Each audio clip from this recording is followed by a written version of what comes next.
বর্তমানের সময়টা অন্যান্য যে কোনো সময়ের চাইতে ডিফারেন্ট।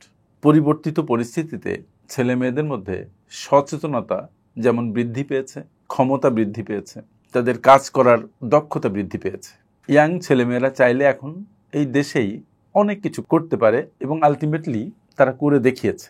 এই যুব সমাজ, আমরা সবসময় বলেছি যে আমাদের ভবিষ্যৎ সবসময় ভবিষ্যতে থাকে, বর্তমানে আসে না। কিন্তু বর্তমানের যুব সমাজ আমাদের দেশে, তারা এখন বর্তমানেই অবস্থান করছেন, কাজ করছেন, ইভেন দেশ বিনির্মাণে তারা হাত দিয়েছেন।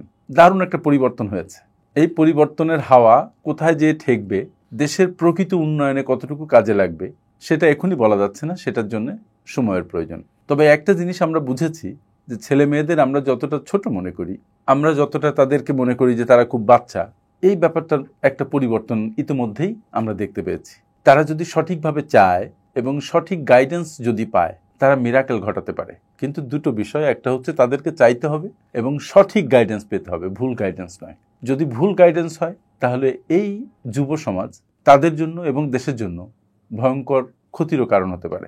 যা হোক, আমার আজকের যে আলোচনা সেটা মূলত পারিবারিক পরিমণ্ডলের মধ্যেই সীমাবদ্ধ। আপনি আপনার সন্তানের সাথে আপনার সম্পত্তি, নেট ওয়ার্থ, আপনার এক্সপেন্সেস, আপনার ইনকাম, পারিবারিক ইনকাম, এই বিষয়গুলো নিয়ে আলোচনা করবেন কি করবেন না। বাবা মায়েদের সবসময় একটা বিষয় মাথার মধ্যে থাকে, সেটা হচ্ছে যে বাচ্চারা তেমন কিছু বুঝে না, যেটা নিয়ে আমি আগেই কথা বলেছি। আরেকটা বিষয় থাকে যে বাবা মা অনেক আর্থিক কষ্টে থাকলেও সন্তানকে জানাতে চান না যে তারা আসলে কষ্টে আছেন। কেন জানাতে চান না? কারণ তাতে সন্তানের গ্রোথ নষ্ট হবে, তার মনটা ছোট হয়ে যাবে। আর তার চেয়ে বড় কথা যে সন্তান তাদের সাথে টাকা পয়সা নিয়ে শেয়ার করতে হবে কেন? আমাদের এই যে পারিবারিক ভ্যালুজ আছে, এই ভ্যালুজও কিন্তু আমাদের বাধাগ্রস্ত করে। আমাদের সামাজিক ভ্যালু, ধর্মীয় ভ্যালু সবগুলোই কিন্তু বাধাগ্রস্ত করে সন্তানদের সাথে টাকা পয়সা নিয়ে আলোচনা করার বিষয়ে। আর সে কারণেই আমরা মূলত তাদের কাছ থেকে টাকা পয়সার বিষয়টা গোপন রাখি। কিন্তু এখানে একটা কথা বলে রাখা খুব দরকার, সেটা হচ্ছে যে আপনার সন্তানের ফিনান্সিয়াল লিটারেসি খুব বেশি দরকার। তবে তার আগে দরকার আপনার নিজের পার্সোনাল ফাইন্যান্স ম্যানেজমেন্ট সংক্রান্ত জ্ঞান। এমন একটা জ্ঞান, যে জ্ঞান থাকলে আপনি আপনার অর্জিত অর্থ সঠিকভাবে ব্যবহার করতে পারেন। আপনি বুঝতে পারেন কতটুকু আপনার সঞ্চয় করতে হবে, কতটুকু আপনার বিনিয়োগ করতে হবে, আপনি ঋণ করবেন কি করবেন না, আপনার আয় বাড়াতে হবে কিনা, বিনিয়োগ করলে কোন খাতে বিনিয়োগ করতে হবে, আপনি কি স্টক মার্কেটে করবেন নাকি রিয়েল এস্টেটে করবেন নাকি গোল্ডে করবেন, এই সার্বিক বিষয়গুলো জানা খুব দরকার। তাহলে আপনার জানা দরকার, আপনার সন্তানেরও জানা দরকার। তাহলে সে যখন আর্থিক জ্ঞান সম্পন্ন হবে তখন কি হবে? তখন সে তার খরচের ব্যাপারে, আয়ের ব্যাপারে, আপনার খরচের ব্যাপারে, আপনার আয়ের ব্যাপারে সে সচেতন দৃষ্টি রাখবে।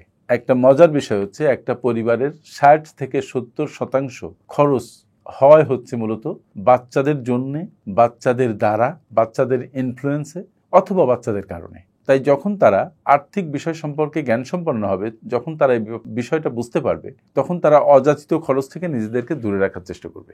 তখন তারা বুঝবে যে আয় করা যেমন কঠিন, সঞ্চয় করাও তেমন কঠিন, এবং যে টাকা সঞ্চিত হবে সেটা তাদেরই ভবিষ্যতে কাজে লাগবে। সুতরাং আননেসেসারি খরচ করা থেকে তারা দূরে থাকা আপ্রাণ চেষ্টা করবে। তাই আপনি যখন আপনার বাজেট তৈরি করবেন, আপনি যখন আপনার কোনো প্ল্যান তৈরি করবেন, বিশেষ করে আর্থিক প্ল্যান, তখন আপনার সন্তানকে সাথে নিয়েই করুন।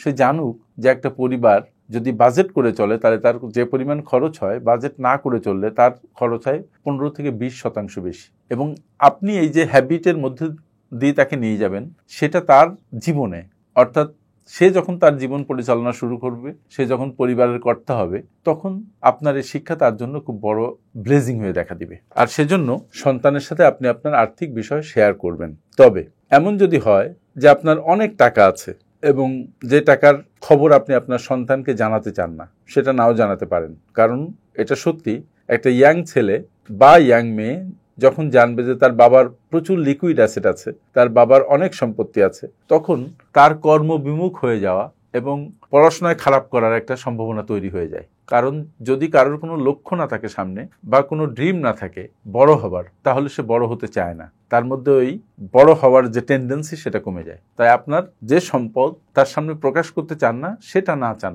এটা নিয়ে সমস্যা নেই। কিন্তু আপনার যেটা করা দরকার সেটা হচ্ছে বাজেটিং এর বিষয়টা আপনি তাকে সাথে নিয়ে করবেন, আর্থিক পরিকল্পনাটা আপনি তাকে সাথে নিয়ে করবেন। নেটওয়ার্থ ক্যালকুলেশন তার সাথে না করলেও চলবে। তবে এমন অনেক এক্সাম্পল আমার কাছে আছে যে বাবা মারা যাওয়ার পরে সন্তান জানেই না যে তার কোথায় কি সম্পত্তি আছে। এটা আবার খুব রিস্কি, এই জন্য আপনার টোটাল নেটওয়ার্ক যেটা আছে একটা ডায়েরিতে সেগুলো সব লিপিবদ্ধ করে বাসার আলমিরায় বা আপনার কোনো গোপনীয় জায়গায় এমনভাবে রাখবেন যেন আপনার যদি সাডেন কোনো অসুস্থতা হয় বা আপনি যদি মারা যান, তাহলে যেন আপনার সন্তান সেটা দেখে তার বাবার কোথায় কি সম্পত্তি আছে সেটা সম্পর্কে জানতে পারে।